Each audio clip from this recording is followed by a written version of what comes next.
Greetings everyone and welcome back. This is Marco and today we're taking a look at the Nikkor 35-200.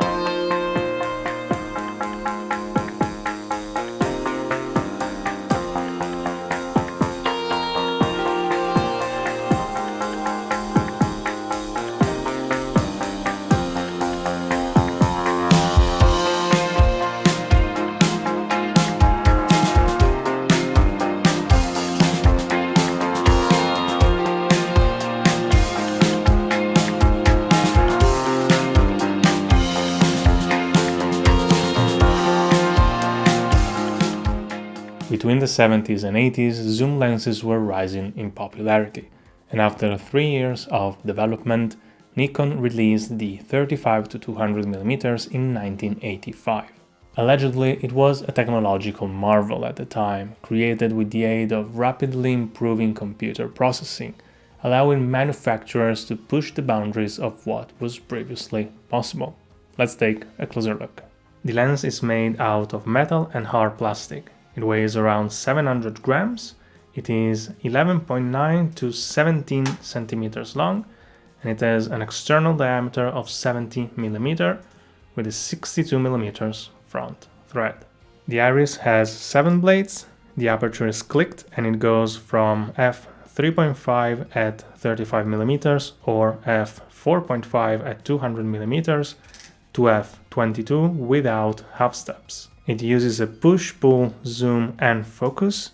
The barrel is big and textured and it turns 150 degrees. Minimum focusing distance is 1.6 meters throughout the zoom range, but if you push this button here and turn the barrel, it enters somewhat macro mode and it can focus up to 30 centimeters at 35 millimeters and 1.3 meters at 200 millimeters. The Nikon F mount has a flange distance of 46.5 millimeters. Overall build quality is great, but there are a few things that I don't like about this lens. The aperture is very light and can be easily knocked around. The push-pull zoom is stiff and I absolutely despise having to turn this barrel thing that works half of the time to have a minimum focusing distance that is usable at anything wider than 200 millimeters. And lastly, it feels cumbersome even on Nikon DSLR bodies. Sharpness is good at 35 millimeters, both wide open and stopping down.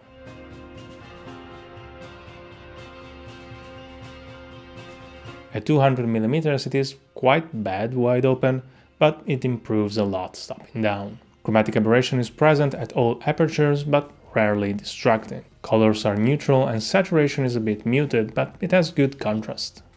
Specular highlights are all over the place, from small with a lot of chromatic aberration to big and soft and everything in between. It is prone to flaring, but ghosting is well controlled.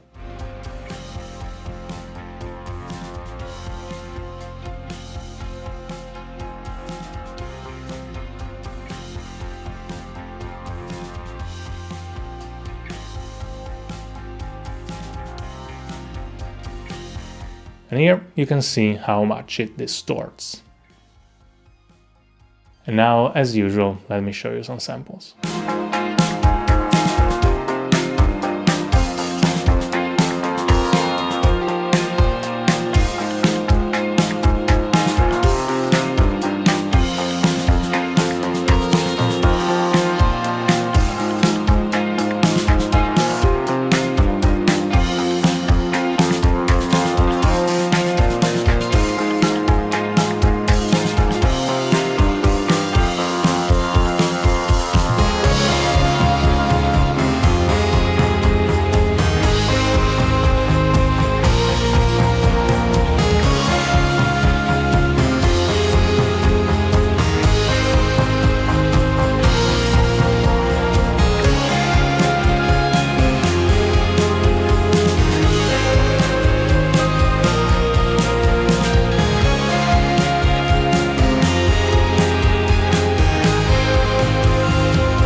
I don't like this lens, and not because of the push-pull, that was fine.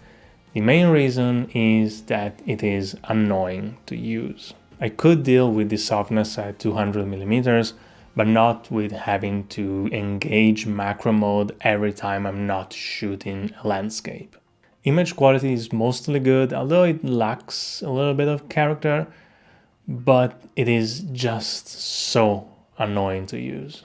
Well, that's it. As always, let me know your thoughts. If you have any questions, feel free to leave them in the comments down below. Don't forget to leave a like and subscribe, and I'll see you in the next one. Bye!